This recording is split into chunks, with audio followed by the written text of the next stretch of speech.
What if one unelected advisor was quietly rewriting the rules of American power? No headlines, no campaign, just steady pressure on the courts, on cities, on the people we forget to notice. His name is Stephen Miller, and while most of the country has been looking elsewhere, he's been working the levers behind the curtain again. He served in Trump's first team, helped craft the travel ban, shaped family separation as a tool of deterrence, founded a legal group to keep that agenda alive. And now, he's back inside the White House with even more power. Deputy Chief of Staff for Policy, Homeland Security Advisor. It's not a ceremonial role, it's an architect's desk. And here's what he's been building. A police force inside USCIS. The agency that used to handle green cards and citizenship applications is now launching an armed special agent unit.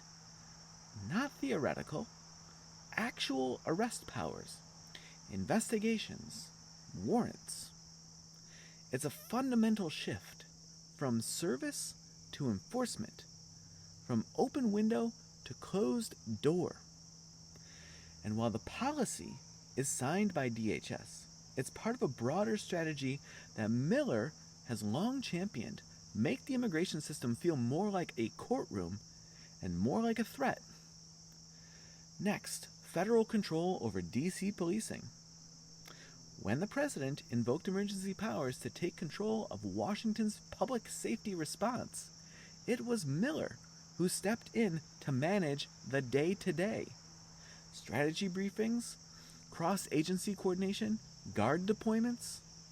This isn't some passive advisory role.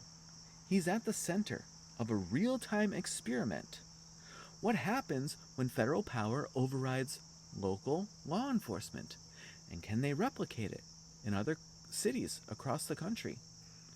Where might it go next? Oh boy. And what about patriotism by funding? Stephen Miller is also behind the push to make schools and universities prove their loyalty or risk losing money. There's now a federal complaint portal. There are executive orders targeting DEI programs. There's a campaign to revive patriotic education tied to the 250th anniversary of the country's founding. And already, the courts are weighing in. A judge blocked the administration's cuts to Harvard's research grants, calling them unconstitutional.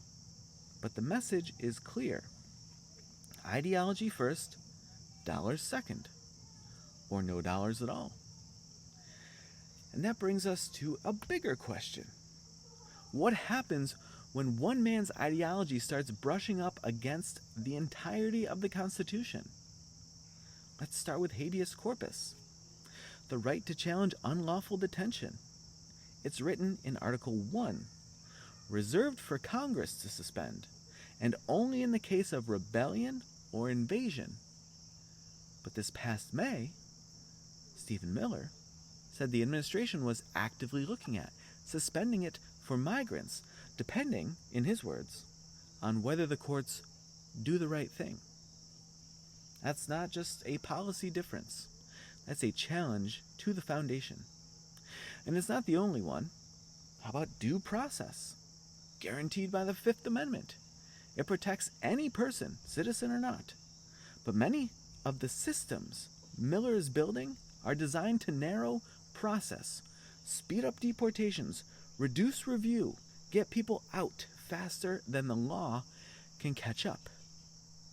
And when the courts intervene, this administration doesn't walk it back.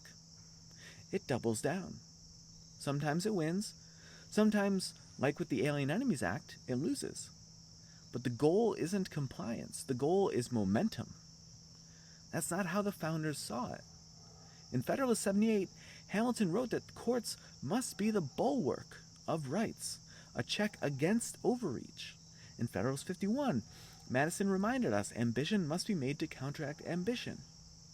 Because without that tension, without the brakes, power becomes velocity. So here we are, one man, one seat in the West Wing, 3 big moves, an armed immigration force, a federal grip on city police, and a funding lever tied to ideology. Each one of these pushes a boundary. Each one asks the same question. Will anyone stop me? Or maybe this is the better question. Who guards the Constitution if those closest to power choose not to? And what if our real defense is simply remembering that power always needs a guard?